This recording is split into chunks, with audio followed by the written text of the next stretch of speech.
There's a closed web, and that shows the freshness. This one's just broken, which means it's just sort of reaching peak eating time.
Hi, and welcome back. Today we're making one of my favorite dishes. This is really reminiscent of my childhood. It brings back memories, and that's a beef stroganoff. Now, we shot this once before, and I got a little carried away on sort of zhuzhing up the flavor. Got a little bit too much acid, some vinegar and lemon in there. It tasted great as it was cooking, but I tell you, by the next day it was a little on the puckery side. So I decided we should reshoot this and do it a little bit more neutral. If you're saving, because this keeps great for a couple of days. If you're saving it and you want to add a little squeeze of lemon right at the end, that works, but you don't have to. So we're just going to take a straightforward shot at it this time. Do you normally add lemon? You can't, it sort of lemon or vinegar sort of poops it up a little bit. But you used wine? I got a little carried away. Yeah, I went a little over the top. So today we're going to keep it a little bit more neutral and palate friendly. So let's see, our main ingredients are flank steak of beef. Now the flank, and this is a little bit of extra, we don't need quite as much as we bought, because when you buy a flank you can only get the whole thing or a half, but this we'll keep for searing off a little bit later, and we'll make it into a salad or something delicious.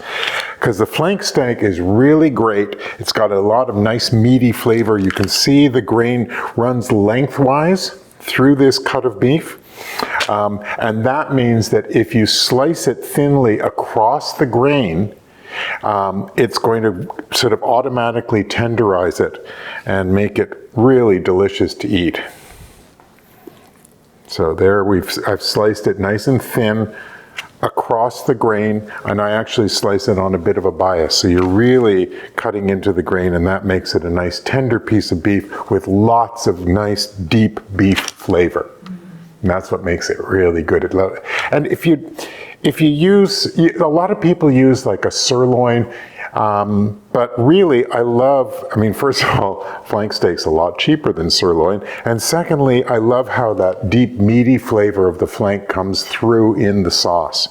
That's what's really delicious. So that's one main ingredient. Where'd they go? Mushrooms. Beautiful mushrooms. There we go. Mushrooms this time of year are just gorgeous. These are really beautiful. These are cremini mushrooms. They're the same mushroom as like the little white button mushrooms, but they're allowed to mature a little bit more. They get this nice sort of brown cap, and I think they have a bit of a richer flavor than just the regular white button mushrooms. What did they call it at the grocery store? They called them Coffee. coffee mushrooms. I'm wondering maybe because the brown? Well, I guess it's because the brown color is sort of coffee color if you put cream in your coffee, which I don't. But they couldn't find cremini They couldn't find cremini. on their system. They found coffee mushrooms. And when the guy said it, I thought, no, that's mushroom coffee, not coffee mushrooms, because there is mushroom coffee, which is just strange tasting. But no, I call these cremini mushrooms, or I guess brown mushrooms. They're delicious. And just a helpful hint, often when you get mushrooms, depending on whether they were grown outdoors, in soil or whatever, sometimes there's a little bit of dirt on them, right? Don't throw them into water to clean them because they'll suck up the water. And one of the things you're doing when you're cooking the mushrooms is driving some of the moisture out of them. So you don't want to like wash them per se. And I don't have a mushroom brush, which you could buy, a soft bristle brush. I just use a slightly damp microfiber cloth, which we use these things for everything around the kitchen. So I just dampen that, and before I cut the mushrooms, I just sort of lightly clean off any little flecks of dirt that are on them. And that does the trick. You don't need a special tool. And the other piece that makes it into a stroganoff is sour cream. And don't skimp out here. Go for the full force sour cream. This is like 14%. It's that richness that you're looking for in the sauce. You don't have to add a huge amount if you don't want to. But it really does help to sort of cream up the sauce and make it smooth and rich. And what the heck, you're not eating this every day, so go for it. I never cheap out on sour cream because the low fat stuff just has no flavor. Fat equals flavor. So that's our major ingredients. I've mixed up some Better Than Bouillon broth, which we, in our broth tasting video, which was really interesting. We'll put a link to it up here. Yeah. We discovered that the Better Than Bouillon brand of bouillons, did I put them away? I did. The Better Than Bouillon brand of bouillons, which you keep in the fridge, they're in a jar, they have really the nicest flavor, and they're easy to keep around, so you can always have a broth when you want to cook. So, let's get to work. What would you like to do first? We're going to saute the mushrooms first, because you want to we're going to do them in small batches so that they get nice and brown on both sides. This is a technique I learned from Julia Childs. Take care and saute the mushrooms slowly and carefully so they get nice and brown and they reduce down and lose some of their moisture, which is a good thing. Then we'll saute the onions and then add the beef to that. So we'll be good to go. So you can see as you saute the mushrooms, the moisture is coming up out of them. Now, when you cook mushrooms, don't be tempted to add more butter and more oil as they're cooking, because what happens is, when you first put them in the pan, they sort of suck up all the oil and butter, and it looks like they're drying out. But in a couple of seconds later, they start to release their moisture again. So if you just keep adding more and more butter and oil, they get greasy. You don't want that. You want them to get browned and nice and like brown, almost crispy on the edges. And that means you just have to let them go. Now they're browning up nicely. And you'll notice that I'm not seasoning the mushrooms with salt and pepper, because I want just them to be pure mushroom flavor. I'll season the meat as it's cooking, but I don't want to build up too much seasoning, and I can adjust later on in the process as we get to the sauce. The bouillon has a fair bit of salt in it, so I don't want to end up over salting things. So I'm just going to take it in a very step-by-step progression. Let the mushrooms be mushrooms. Yeah! I love the flavor of mushrooms.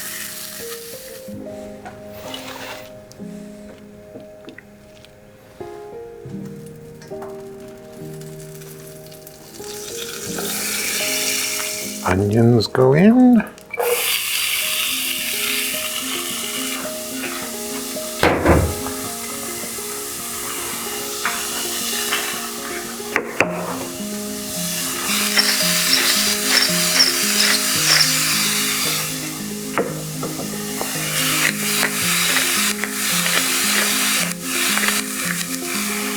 And I'm just going to cook the onions until they start to soften a little bit. I don't want to take them too far because I'm going to add the beef on top of them. So.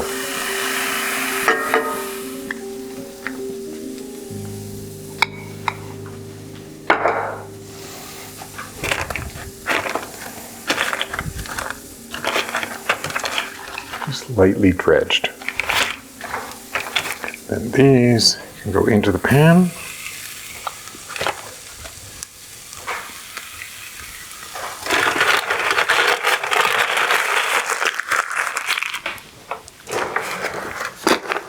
My fingers are also lightly dredged.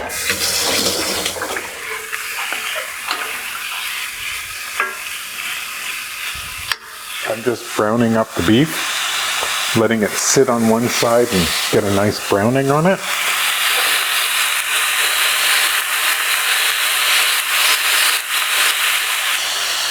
And the trick to browning the beef is to be a little patient and wait until it releases easily from the pan, because that means it's actually seared and the beef has sort of released. This isn't a non-stick pan, it's a copper and metal lined pan. I'm not sure what the lining is, but is it a tin? Okay. But it's not meant as a non-stick pan. So if you just wait a little longer, then the beef will release, and that means it's had its nice Maillard reaction.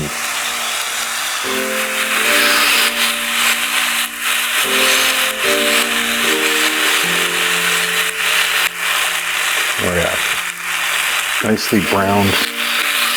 So now I can add back in the mushrooms.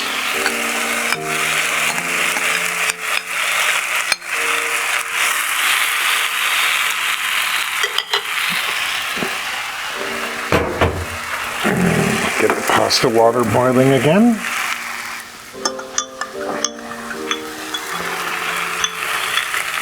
Bit of our broth.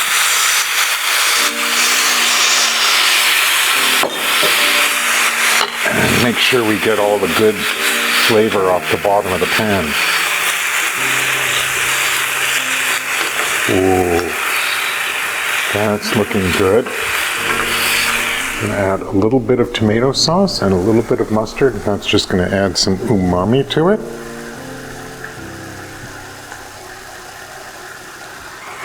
Doesn't need too much. That's where I started to get a little carried away on the last round. This is a Pomeranian Moutarde de Meaux. And why that mustard? Because I like it. It's got the mustard seeds in it. It's sort of a grainy Dijon type of flavor, and I just really like it. Regular mustard is okay? Any like, I would say like a Dijon or a brown mustard, or if you don't happen to have mustard around, just mustard powder will work just great. In fact, the recipe actually calls for mustard powder, but I wanted to use my favorite.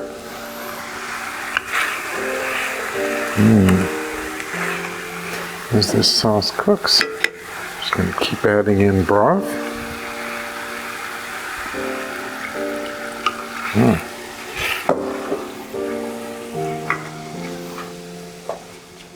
So the mixture, it says 10 or 15 minutes until the beef is cooked to your liking.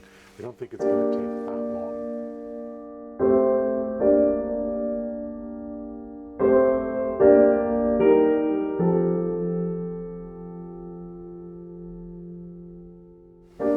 So I'm just letting the pasta cook. I've got the sauce covered and turned off. So I'm just waiting for the pasta to cook. I don't know how long I say it, but you know, what I want to do actually is cook the pasta to just al dente, not fully cooked, because it's going to finish cooking in the sauce, and that way it'll absorb some of the flavor from the sauce. Be really good. And then our last step will be to turn off the heat and then add in some sour cream to richen up the sauce and make it yum. That's looking pretty good. I'll let that cook together just a little bit. what I'm doing is giving the sour cream a good stir to blend it together and hopefully prevent it from splitting when it hits the hot or warm sauce. I'm letting the sauce cool down a little bit so it's not too hot. Blending this together. Oh, it smells so good. I love sour cream. Okay, dollop in there. Blend it together, see how that goes. Oh, this is what makes it stroganoff. And not just beef stew on noodles. Another little dollop. I'm actually putting the dollop onto the spatula and then mixing it in.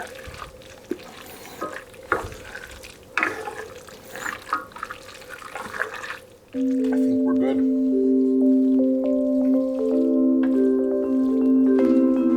Want some lunch?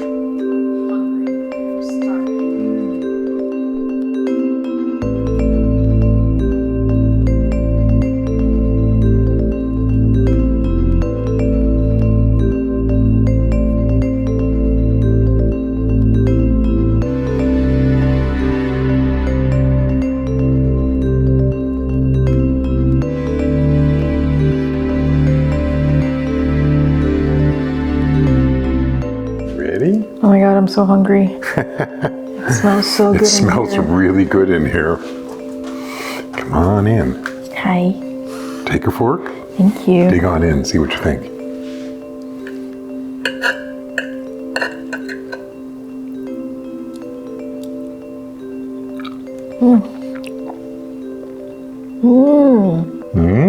Muy bueno. Way better than the last one. Yes, this worked out really well. I did not get carried away.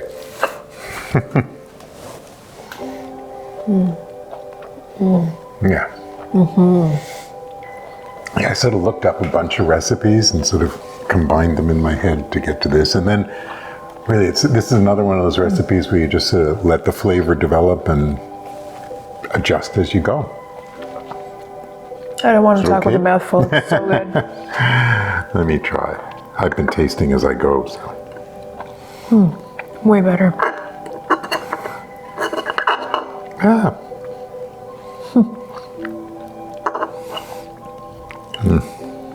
I'm one of those people that likes my beef stroganoff with a bit of pickles on the side, like gherkins. Are you that person? I'm too busy. This particular sour cream is very good. Yes, it is. Full force. That's delicious.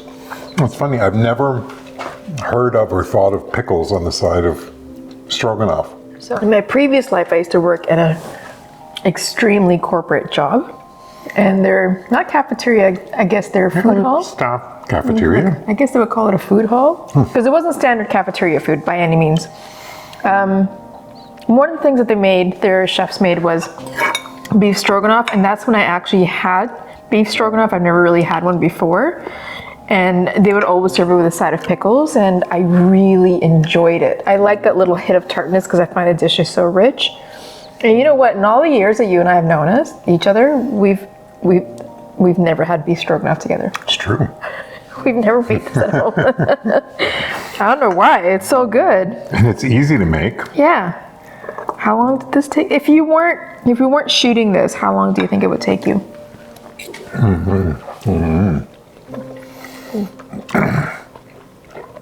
Maybe half an hour at most. I guess as long as you do all your prep work. Yeah, prep work. I mean, prep work is just some slicing, really. And then you take the time to saute the mushrooms and make sure they're nice and browned and that I've demoistured. What did we call it? The Julia Child Proverbs? Yes. Take your time. And yeah, it's a delicious dish. Yeah, I don't know why we haven't made this before. We both love beef and we love mushrooms, so Yeah. it's sort of a natural for us. And it's not like an everyday dish, like once in a while treat. Today is definitely a treat. Thank Yeah. you, Rob. Oh, you're welcome. Anything else before we I sign think off? that does it. Any Rob proverbs? Not today. All I can say is it's a long way from the 1950s beef stroganoff, What was which it was, like? probably made from Campbell's cream of mushroom soup. I mean, it's not, yeah, we'll just leave it internal thoughts. Yes. Thank you for watching. Thank you for joining us today. And remember to subscribe if you like it and hit the bell so you know when we release our next video, and hit the like. We really appreciate it. The likes and the comments and the everything. comments are really wonderful. We really enjoy them. Thank you. Yeah, thank you. We're glad that you guys are enjoying it. So see you next time. Let's take our plates and have lunch. Yes. Yum. It turned out really great this time. Mm-hmm. Thank you, Rob. You're welcome.